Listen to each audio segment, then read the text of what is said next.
I really appreciate all of you taking the time to hear this talk today. And what I'll be talking about is a little bit about how ICT can transform lives in rural and remote areas around the world in ways that we take for granted every day in the developed world.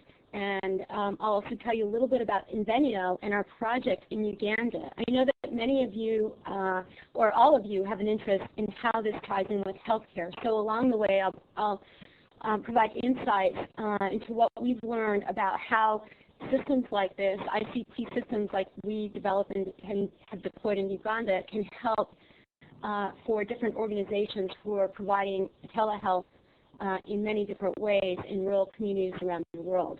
So with that, I'll get started, and please feel free to jump in with questions. So I'm just new to the system, so give me a chance to learn how to move the slides. There we go.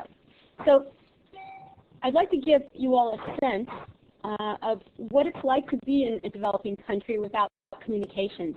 Just imagine if your child was terribly ill, but there was no way to call a doctor. In fact, the nearest clinic is probably a day's walk away. And so there's really very little that you can do but take that walk. Imagine in another way that you sell bananas that you grow in your village.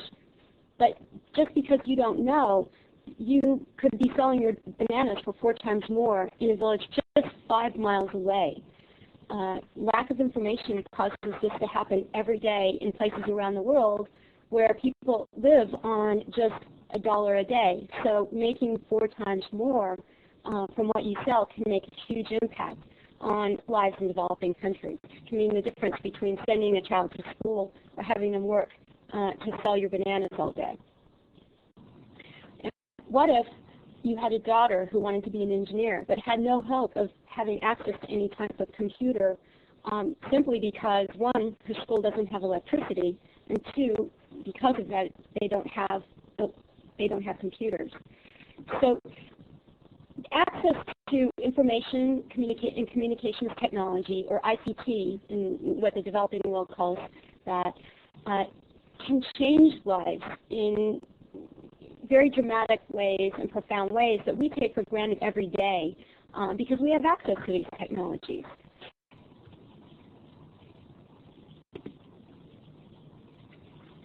In fact, more than 2.5 billion people in the world live in developing countries in rural and or remote places and have very little or no access to communications technology or computers at all. And if there is some access, it's probably simply not affordable for them to use it. So once again, access to technology can mean so many things to people in these areas. It can mean the difference between life and death in using telehealth services. It can mean a huge change in their economic position by being able to just coordinate to go to market towns. It can mean a better education by providing access to computers and modern technology so people can lift open up new opportunities with these technologies by understanding them, knowing them, and also gaining access to better learning. Additionally, technology like this can provide better and faster help during a crisis. If we just think about even Hurricane Katrina here, or some of the large crises overseas like Pakistan or the tsunami, just simply having a phone, access to a phone that could operate in a rural environment without electricity can make a major difference in getting help directed to the right places at the right time. Additionally, around the world, there are many people who would like to be entrepreneurs, and using communications and having them bring it to communities can make a major difference in their lives, as well as as ways we've mentioned above, by them providing services to individuals and organizations in those communities. And most importantly, it enables, having access to communications empowers people to communicate with the world and exchange ideas and really improve their lives on their own terms. So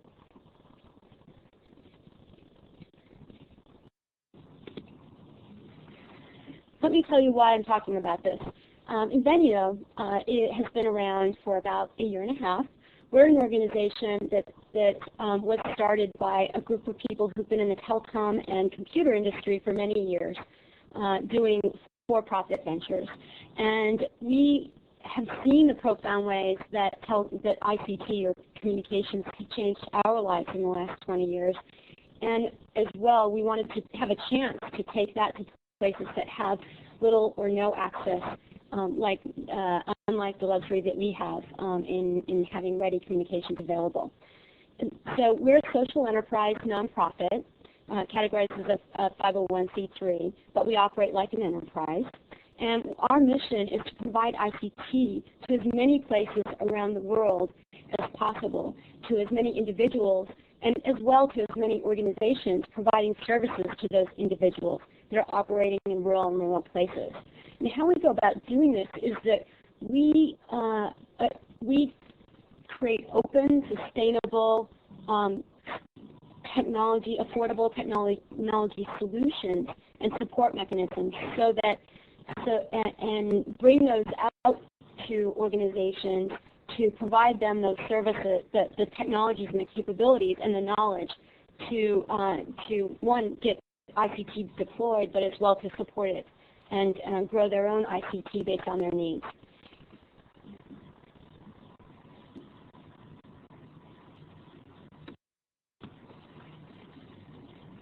So we've been, as I said, we've been operating for about a year and a half, and I'm just going to go back for a minute and say our first solution, which I'll talk about more, is a solar-powered PC and communication system. We've deployed that in Uganda, and I'll talk about that quite a bit more.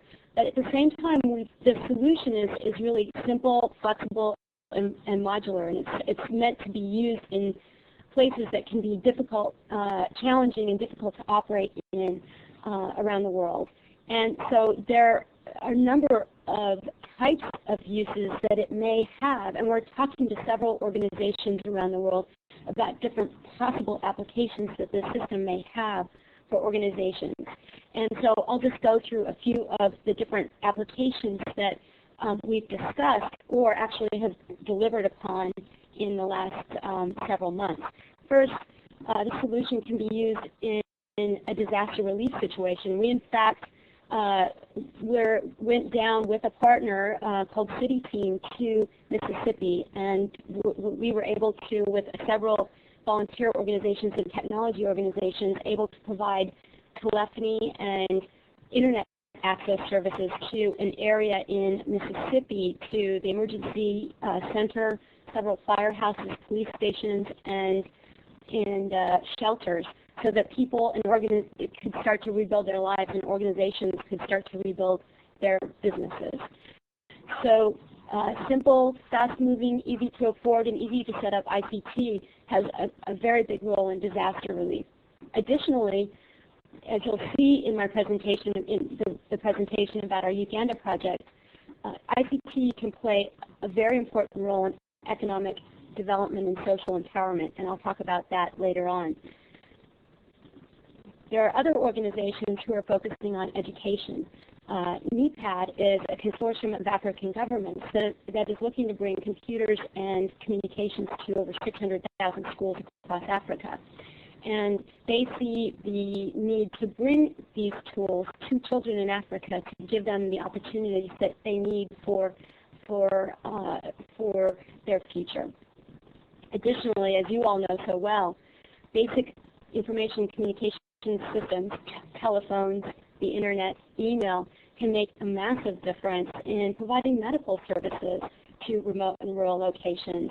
In fact, we're talking to one organization who is looking to do a major project across an entire country, and the first thing they thought of was, well, if we don't have ways to talk to each other, to coordinate, and to work amongst the main hospitals, the district hospitals, and the regional clinics and hospitals, there's very little that we can get done in a rapid amount of time. Additionally, they're looking beyond that in ways that are still basic but involve a computer, and that is, how can they share data? They can train people across the country and across clinics. They can share data by being able to collect information on trends on patients that are coming in at regional clinics, and they can also create even vignettes and information that can be shared using the computer to people who come into clinics so that they can learn about different important items for them in their area, such as AIDS awareness. So additionally, many rural organizations are looking at extending infrastructure, and there are many telecoms and variety of types of organizations like entrepreneurs who are bringing ISPs, internet cafes to rural places, who also can use this type of technology. The interesting thing about all of these types of organizations is that their needs are very unique, and those of you who've worked in the field, I'm sure, can confirm this. Their environments that they work in are often challenging and rugged. In fact, we've seen in several cases where animals will come in and chew up systems, and those are part of the problems that we work with them on to recover from to operate these systems. So there's also usually a lot of dust and or humidity in many of these environments. As well, in many countries and many locations in developing countries, there's little or no access to dependable or affordable electricity and or communications. And so having the ability to access communications through some tool can be very important. And the tools have to operate in places where electricity may just operate 1 hour a day, or in fact there's no hope of getting electricity anytime soon. Additionally, these organizations often have very tight focused budgets on delivering their services. We've seen that these organizations in the past, and even now we run into this somewhat, are so focused on what they're doing that they don't see how information, communications, and technology systems, if they're cost effective and appropriate, might help them scale what they do. Often it's the time of, should we give someone rights or should we give them training and the tools on how to teach them how to grow their rights more efficiently and sell it more efficiently. But that attitude is really changing. And so we see that the new challenge is that ICT has to be cost effective and has to support their needs in what they're doing with these communities. Additionally, the technology has to be very flexible, because there are a lot of different applications out there,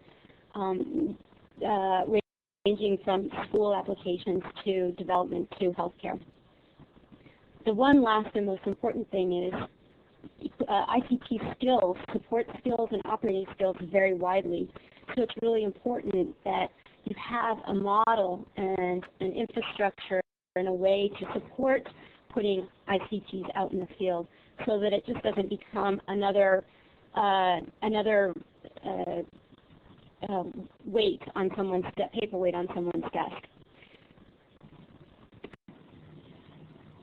So Inveneo takes a needs-based approach to providing services to these organizations, technology and services to these organizations. I'm going to get a little techie here, but this won't last long.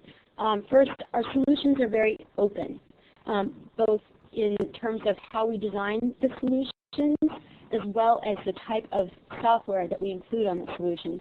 As we design our solutions, we publish that design and make that available to the public. Additionally, we use open source software.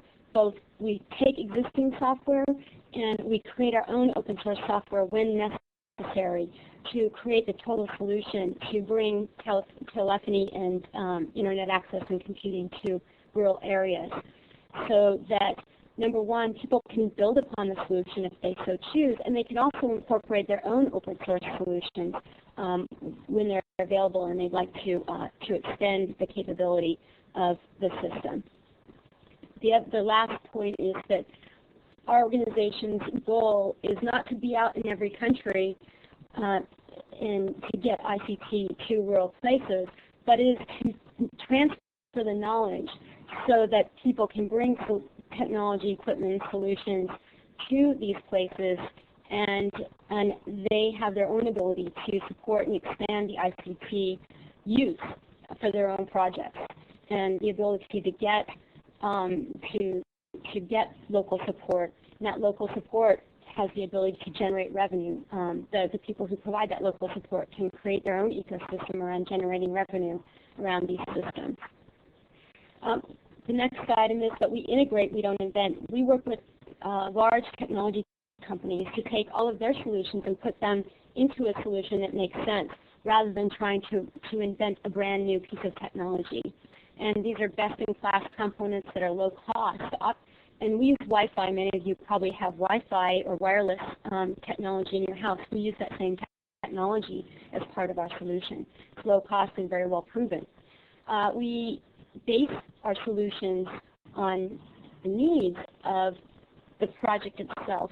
And I'll talk a little bit more about telehealth at the end of this presentation, is how we are looking to meet the needs of various telehealth applications from different groups we've talked to. Also, of course, the systems need to be very ruggedized, and so we have designed equipment that doesn't have moving parts for the most part. It's heat tolerant, dust tolerant, and water tolerant, and the parts that are moving are easily replaceable and can be sourced locally. The parts that could break, as you can imagine, are keyboards and mice and telephones, and those can all be bought locally and replaced in a very easy manner. Also, our system runs on 12 volts, so it can take solar, it can take micro hydro, it can take a diesel generator to power the system. Additionally, there's a battery support or a battery backup system, so that in places where they do have electricity and when we use alternate energy sources, all of that energy is stored so that the computers and the telephones can run on an ongoing basis when there's no access to new energy sources. The electricity is out, or it's been raining for a few days and the solar system hasn't been feeding enough electricity.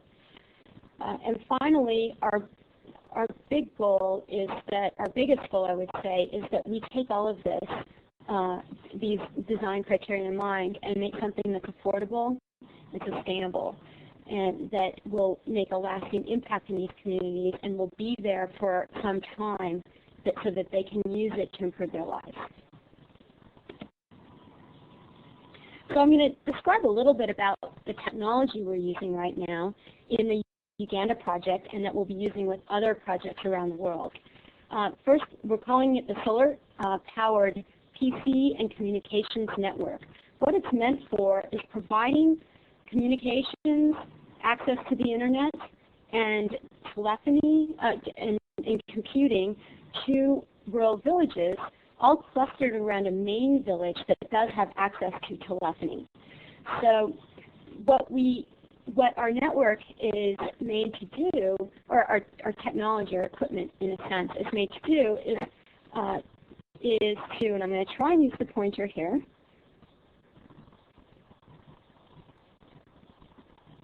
So I'm not sure if you can see the pointer, but if you see the brown buildings, those represent houses and public buildings in small villages.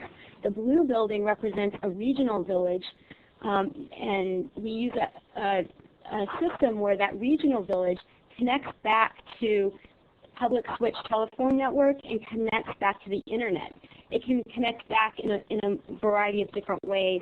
We can use satellite, we can use cellular phone and cellular ISP services, and of course we can use standard dial-up or broadband networks where those might be available, but oftentimes those aren't available. What we do is we take that system, we take that and we place a hub system there. And that hub system is connected to all of these different locations using Wi-Fi. So we create a local broadband network amongst these villages that is a regular standard broadband network, just like you have in your office, or for instance, similar to what you have at home with DSL. So what then becomes available for the villagers or the clinics, if it's a clinic application, or school, if it's a school application, is first you get the ability to have a local area network.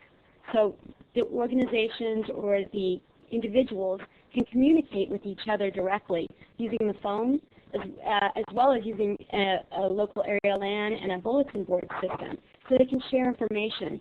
And it really depends on the application how that is provided, but it can be provided free, or you can provide it as a charged service depending on how your organization operates.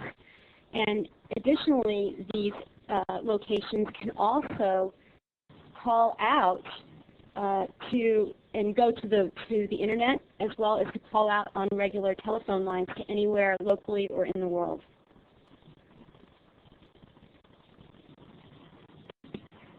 So now I'll show you a little bit about what goes into each of those brown buildings, which are the village or the clinic locations. And though that is a system that is a computer, a phone, a Wi-Fi, an outdoor Wi-Fi unit, and a solar power and or bicycle power, but primarily what's deployed is solar power system to operate the entire system. And what the users get are a PC, which is from a technical standpoint, we use thin clients that have all of the open source versions of what we typically use here today on our computers. So it has Microsoft Office, as well as chat capabilities, as well as multimedia capabilities to show video and to play audio. And that is very important in many of these areas in developing countries because many people do not know how to read and write. So there are a couple of things about this system that make it very useful for people who are not literate. One is that, of course, they can use the phone, and the phone is very easy to adopt. But also, information can be provided out to these locations in video or audio form, such as news or training or education packages that can be used by individuals in the area who don't have the ability to read or write.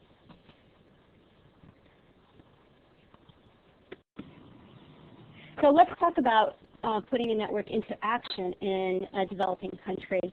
We have done our first deployment in Uganda, and Uganda, just to provide you a little bit of background, has a population that's about 27 million, and many of them are quite young, as you can imagine, with some of the troubles that have gone on, the wars that have gone on in Uganda in the past. It's not a huge area. 82% of the people work in agriculture. It's a very green area, very verdant area, so there's a very good possibility to develop or it's a very great area to grow crops. And the GDP is quite low. So many people in Uganda live on less than $4 a day. And in fact, the areas that we're working in, many of them live on less than $1 a day. The literacy rate is pretty high, and lucky for us, since this is our first location, that was a great help, but also the fact that Ugandans speak their local languages, which there are many tribal languages, but they also speak English for the most part. In the smaller villages, most of the people are not fluent in English. However, very often nearby there's someone who is able to translate. Second bit of luck for us is that the Ugandan languages all use standard Roman characters, just like English, so the system that we deployed is very easily adaptable for their needs. Very few people have access to telephones, and amazingly, only 5% of the entire population has access to electricity. And that never really hit home for us when we were first working there until we drove around at night near the main city, Kampala, and we realized that most places only had a candle going or a kerosene lamp going, even right outside the main city of Kampala. The HIV incidence is fairly low, but it's growing rapidly, and in the area that we've been working in, it is the impact is quite high. In fact, the 2 children that I showed you in the first picture are AIDS orphans in the area that we're working with, and there's starting to be a large number of AIDS orphans in that area, and the villagers are trying to figure out ways to help them in giving them hope and ways in helping them in ways to get access to education and other things so that they can have the hope of improving their lives and having a way to make money going forward. So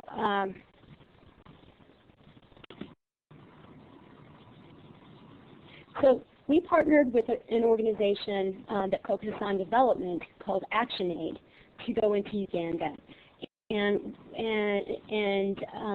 ActionAid is an organization that has been working in Western Uganda using a process they call ICT Reflex Circle, which is a development process and an adult training and empowerment process that they've perfected in over 20 countries around the world. And they, what they do is they work with organizations. They go into the villages and invite people of those villages to participate in circles where they provide them basic training on literacy and empowerment and decision making. And then what they do is ask those circles to take on their own dynamic and start to work on important issues for their community, which can range from developing co-ops for selling their agricultural products to dealing with the issue about the increasing amount of AIDS orphans in their area. And so ActionAid saw us as helping ActionAid provide even more empowerment than they were providing as an extension of the capability and information and support they were providing to these villages to solve their own problems. And so we went out with ActionAid to several villages and asked them if they'd be interested in getting computers and getting access to telephones. And some, of course, said, no, I want a goat. I know the technology, it works. I know what goes in, I know what goes out, and I know how much money I'll make in the end. But many people who are involved in these circles stood up and said that they wanted access to email, they wanted access to phones, and they had a number of ideas on how they might use those capabilities. And so starting in June of last year, we deployed this system with ActionAid in 5 villages, 4 towns and 1 main village. And it provided them with a computer, with a phone, and with a network to get access to make free calls amongst the villages, as well as to make calls outside of the villages, and to provide them email as well as access to the internet. So the villagers themselves have come up with the applications in terms of how they're using the system. And I'll show you a little bit more. I've mentioned some of them here, but I'll show you some pictures of the deployment. So these are some pictures of the different people that we spoke with in different villages in the area that we were in, which is called Fort Portal or Bukuku sub-county. As you can see, people live in thatch-roof mud huts, or they live in small brick houses. But for the most part, it's mud huts and thatched roofs. And the 2 pictures you see on the top are pictures of people who live in the village very high up with only a small dirt path to go back and forth from the main villages. And they're very cut off from the rest of the society. And in fact, they apparently moved there some years ago when there was trouble in Rwanda, maybe 20, 30 years ago, and speak a very different language from the villagers at the bottom of the hill. The picture below is one of the largest groups that we spoke with and one of the most sophisticated groups. These people were very, very sophisticated in their thinking about what they needed to improve their lives. In fact, the woman on the left in the black and white striped outfit, she was one of the first people to stand up and say she needed email to talk to various NGOs so that she could suggest projects that could be funded in her village. So it was a very exciting event to talk with these people and hear all their various ideas. So we had originally gone in January, and we came back in the June timeframe to start deploying the system. And from left to right, you'll see the main area, the main town. We're deploying the antenna. And the next picture, we're actually walking with all of the equipment straight up that hill that's about 1,500 meters high. And then the next picture, you see us putting installation, one of the local ActionAid workers, Jane, installing some of the feeders to the equipment inside a house. That house is represented in the next picture. And then also, you'll see in the final picture that we use all different ways to connect. And we put a wireless antenna in this picture way, way up so that it could talk to the other wireless antennas in the network. And we use trees, wood, and all different ways to make that happen. And this is going to be the case for any type of application.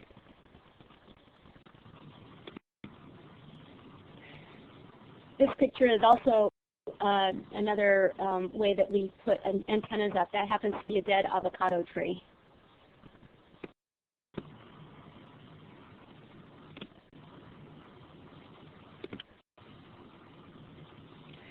So as you'll see in this picture, what you'll see is the result of putting a computer in one of the local houses.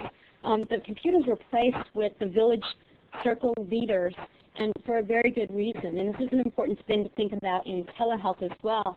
One of the most important things is, well, there are a couple of important things. One is that you need to have community ownership or organization ownership to really make this work. And by placing the computer with the leader of the reflex circle and someone who takes pride in their community of sharing information is a way to ensure that the technology, number one, stays put, and two, that the information gets out and shared, that it is accessible and is available. The picture on the lower part of this slide is us once again talking to a different group of villagers about their needs.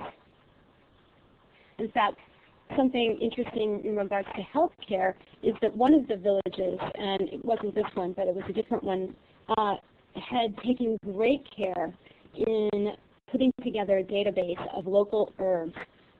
For villagers in this area of Uganda, it's very, very difficult to get access to clinics, and it takes a day's walk to get to most clinics, and oftentimes there may be a situation where what they want is not available.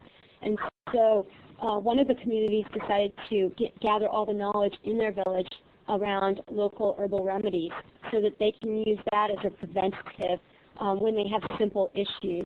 And often, too, for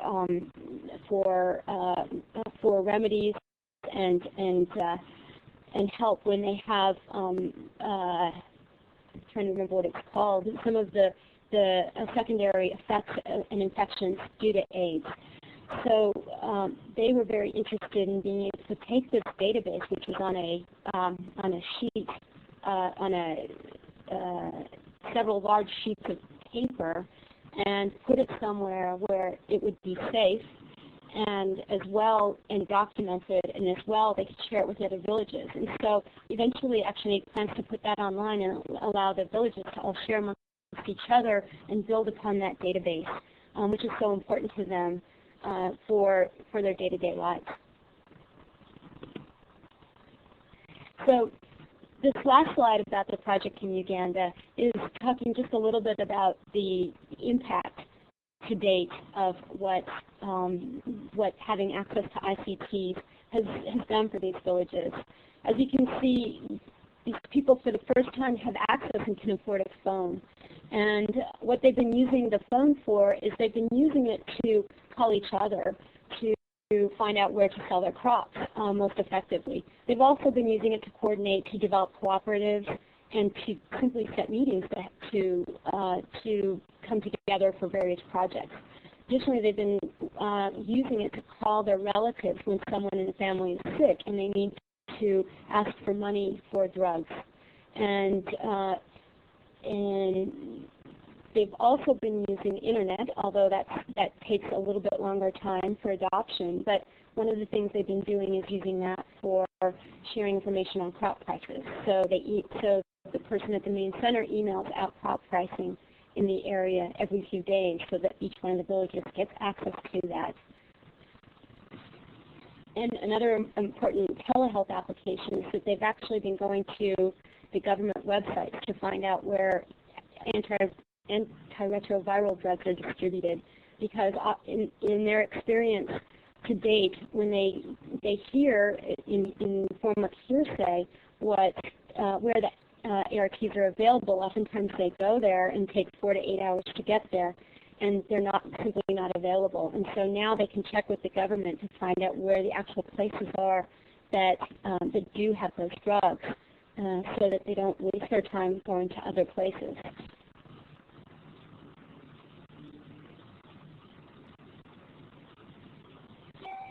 And as you can see here, there's one other important note here, and that is that when they opened the network, over 500 people from those villages came out to celebrate.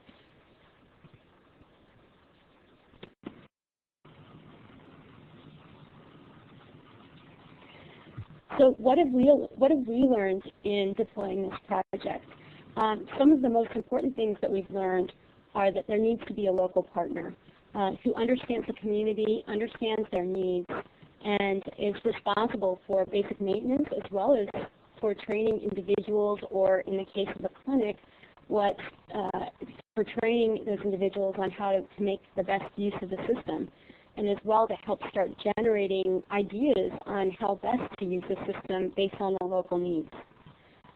Additionally, what we've learned about end user adoption is as follows. First, community must really be involved, or the end user community, whatever that may be, to really get adoption and ensure that the technology is safe and secure.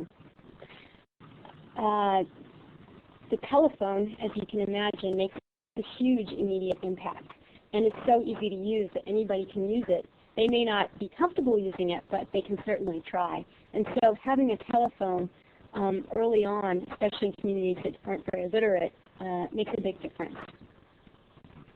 Of course, computers take a little bit longer, and people really need to understand how using the computer and learning to use the computer can benefit their lives. And so that's where the local organization, once again, takes a big role in facilitating that. Facilitation is also often necessary. It's good when younger kids or someone who's had access to computers before can really become a mentor to the community or the organization that's adopting the technology. What we found in Uganda is that there are a couple of interesting things that happened. First, one day, the relay in the town way up on the hill broke, and we had to take it down to figure out what was the problem. And they simply stopped speaking to ActionAid for 2 days. They would not talk to them. They were so upset because they thought that equipment was being taken away, and they were so excited to have this equipment that they really didn't want to go back. And this is an important event for ActionAid as well as the community, because they'd only recently started working with ActionAid just a few years before, and they were very reticent to open up to them in many ways before that. Secondly, what we found is that in the communities where we put the computers and the telephones, there was an increase in participation in the reflex circles of 25% because people were so curious and excited about what this technology could be and what it could do for them. And finally, there are 17 other villages in the area, and not to mention schools and clinics. And as they've been watching this project evolve, they themselves have wanted to get much more involved and get computers themselves. In fact, the local school and the local clinic did call up and ask that they would be considered for the next deployment. So our experience with ActionAid has been really super, and we are talking about expanding the project over the next year. And we hope to include the clinic, and we hope to include the school as well. So let's talk specifically about rural telehealth applications. Since I've really focused on a project that was about development rather than telehealth, I thought I'd share with you some of the different conversations that I've been having with different types of organizations about how this technology can make a difference in rural health. So I'll go through a few of those, but I would also love to hear your input or ideas and feedback on what other applications this kind of solution could offer in rural telehealth. We're just starting to understand rural telehealth applications, and so any ideas and input is greatly appreciated. So first off, as you can all imagine, basic telephony can be and is really important. And so it can be important in areas of diagnosis, emergency support, and simple coordination for meetings and training sessions and a range of things. Then, additionally, basic computer and networking applications can be very important, just basic applications. So one of the things that a group we're talking to has suggested is that they would like to collect data from the visitors who come to the clinic so that they can understand what the biggest problems are that are faced by the clinics, and then turn around and provide training in those areas that are suited to their needs. Secondly, the computer in connection with a simple digital camera may be able to provide telehealth diagnosis support by sending pictures, and people can start to look at those and help with different or better expertise in certain areas that may not be available in either the regional or the local hospitals or the local clinics. And finally, well, in a couple of other ways, training can be provided. Training can be provided to the clinics, and training can be provided to the people who visit the clinics in very small and simple ways that can help them better improve their health. And finally, we've talked to different organizations about some ideas which are beyond basic. I would categorize them as beyond basic, and that is that there are new, very simple medical devices that are much more effective at providing diagnosis or providing the technologies to help with diagnosis than exist out in the field today, such as ultrasound equipment. And so if those devices could be supported with the computer in a clinic, then the local clinician or doctor can make their diagnosis much faster, and also can share the information with regional experts. Additionally, one of the dreams, I'm sure, of many of the people working in rural environments is having complete case management and reporting for all of the patients that come in. And so that is also a goal that many of the organizations are aspiring to that are deploying, that are working or helping out clinics or operating clinics in rural environments. And one final note, we are starting to also get connected with a large number of people that are involved in developing open source applications for support. We've just learned about an application called Care2X, which is applying, actually you all may have heard of it, so I'm not even going to go into describing it, but it's an open source tool to manage care of individuals and also collect data. And it's my guess that there are a number of other tools that may make that once a computer is available in these types of environments, they may make the ability for clinics to provide better service and have better capacity to do that much better. So with that, I think I'll leave the floor open to questions.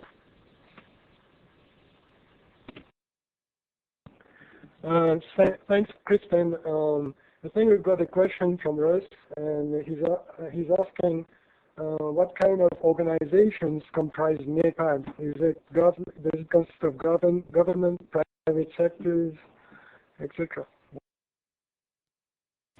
So NEPAD is a variety of missions, and I'm only familiar with their one mission in terms of bringing ICT to schools in rural Africa, and actually urban and rural Africa. And they're running a program whereby they've worked with industry to organize several consortiums. One is led by Cisco, one is led by HP, one is led by Microsoft, and one is led by AMD, and I may be missing a few. Each one of those organizations is pulling together with NGOs and technology experts solutions for providing computers and applications, education applications for learning to schools.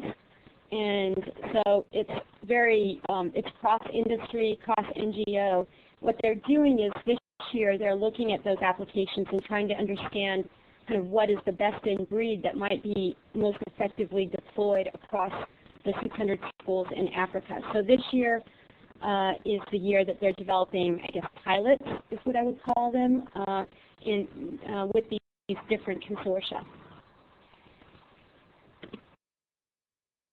If I can add, NIPAD is the New Partnership for Africa's Development, and the steering committee is made up of representatives of heads of states of all the African countries, and Mauritius being considered an African country, we are part of that as well. I'm from Mauritius.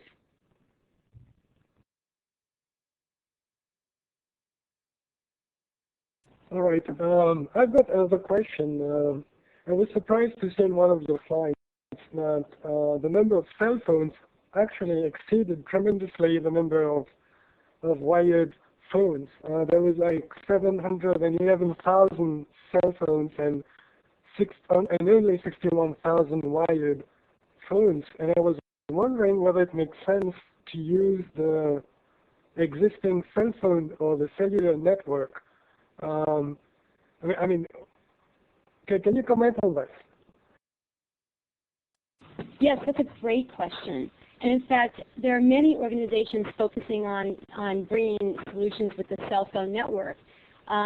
There is one group called Amin that is working with microloans to provide women in Bangladesh, and actually they've modeled this all over the world, to bring cell phones in to provide villages access at a very low cost to use the cell phone to make calls.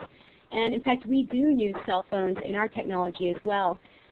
Cell phone coverage is very good in Uganda. Part of that is because the government is very open and invited different cell phone companies to come in and compete. And so their coverage is very good. And it's better than the wired companies by far. And so so what we do is in the network that we've developed in Bukuku, we use cell phones as the way to connect to the rest of the world, both for the internet as well as for phone calls. The cell phone company there, one of the cell phone companies that we're working with, provides something that's lower speed than DSL, but similar to DSL. It's always on, and so that's how we've actually been connecting these towns back to the world.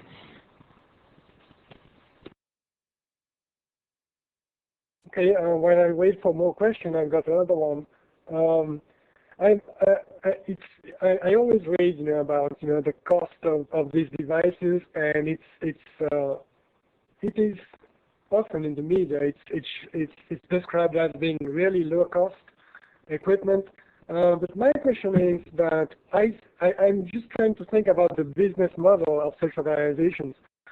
In my impression is that it definitely involves a lot of highly skilled technical people with probably, if you were to actually spend money on the people time, I was wondering whether the cost would still be as low as it is often described. That's a great question, too. And so you're in fact quite right that the technology is being driven to a lower and lower cost point. In fact, our technology roughly per village will cost about $2,000 for the basic setup. That includes the solar power. And interestingly enough, the solar power is about 1/3 of the overall cost of the entire system. in each village. So the equipment alone is very low cost, and in fact the price of about a laptop in the developed world. And so that may even sound expensive for locations like this. But if you think about it this way, we're working with NGOs and government organizations who would otherwise have to go to a Dell or a variety of locations to put these pieces together, and they wouldn't be designed specifically for their needs. And so it can be very cost effective, and it's meant for multiple use. But that notwithstanding, the cost of deployment and support is more expensive than the equipment itself. At this point in time, our organization is rather young, and we're going out and doing the deployments themselves. And so the average cost, including the deployment services to go into a village, is between $5,000 and $10,000 per system. However, we're very aggressively working with in-country organizations that can drop that price by 80%. And it's our goal to work with in-country organizations, of which we've identified many in Uganda already, that can provide those services. They're very technically qualified and simply need to be trained on the system. That's the beauty of the open source and wireless networking communities. They're really becoming very strong around the world. And this gives them one additional entrepreneurial opportunity to set up a business around deploying and supporting systems like this for NGOs and governments. And so our vision is to drop that price radically in the next 6 to 12 months in Uganda, and then repeat that model in different locations around the world. Okay, we've got a question from Russ, and his question is, have you seen any results related to the use of this technology and a decrease in AIDS?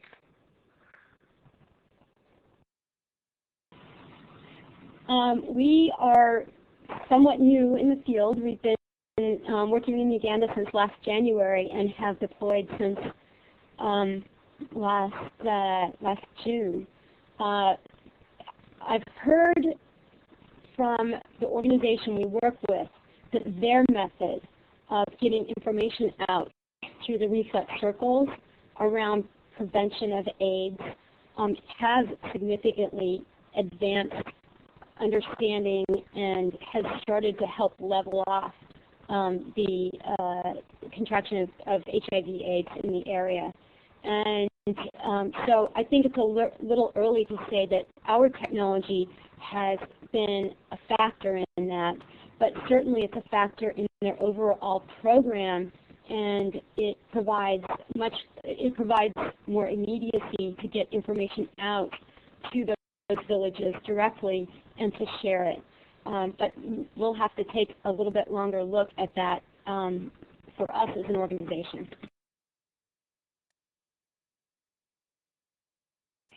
All right.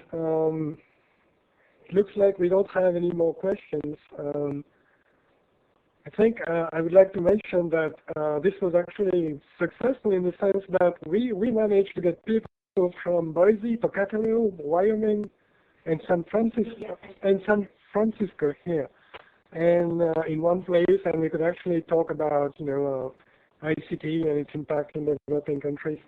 And the other thing is, you're also talking through an ISDN connection, which is also good. I mean, isn't that true? I mean, that actually broadened the scope of all the luminaries out there that could actually join our sessions, and that's really a good thing to know.